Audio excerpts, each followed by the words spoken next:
Marvel's The Gifted. This is an X-Men show, so I don't know if it would actually be labeled Marvel's or somebody else, but it's The Gifted. It's about a group of mutants that are around possibly after the disappearance of the Brotherhood and the disappearance of the X-Men. They're both mentioned in the first episode, and they're both mentioned not to be around anymore. This show stars Emma Dumont, Stephen Moyer from True Blood, Bill, Vampire Bill. I like him. He's a good actor. Jamie Chung, Blair Redfield, Sean Teal,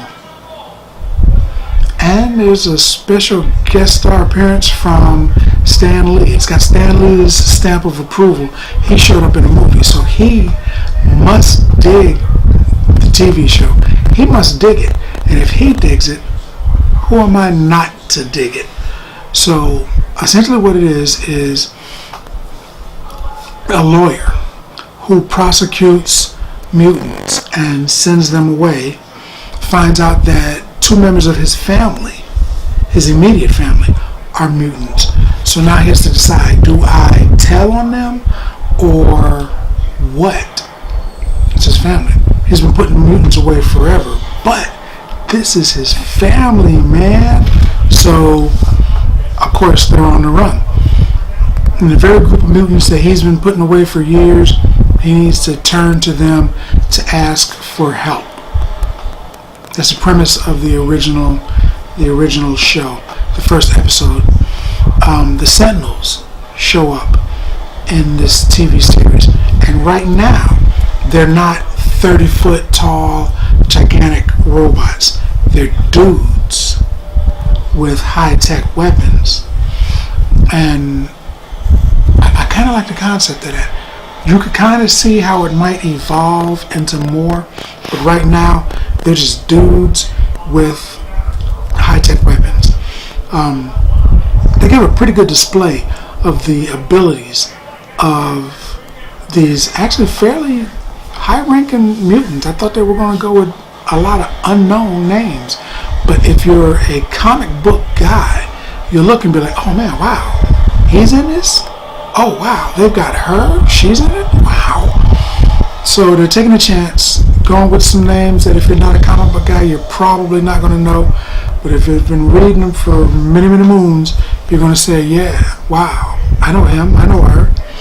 And they're putting them in there. So I'm assuming that means that these particular people may not show up in the movies again, because one of them was in X-Men movies.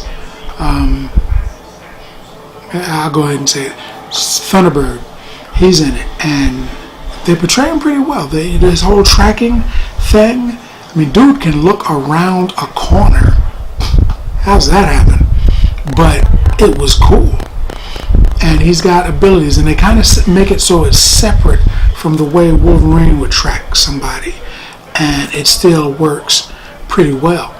But there's a great display. There's a lot of good special effects.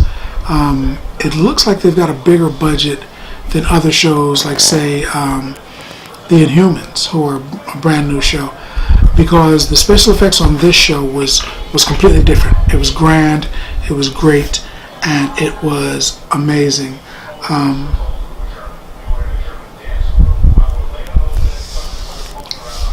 I think this one will last. I think it'll be around for a while, because it's got a kind of a gritty, grimy kind of a feel to it, and it's not like they're all wearing blue and yellow spandex and jumping off of buildings and stuff like that.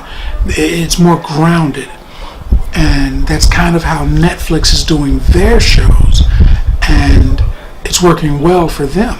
So I think The Gifted has the potential of being a pretty good series. But more importantly, what do you think about this series. Who's your favorite X-Man? Have you seen The Gifted? Let's talk about it in the comments. And as always, if you like the content, if you like the video, hit like and then subscribe. Popcorn passport. Get your popcorn passport.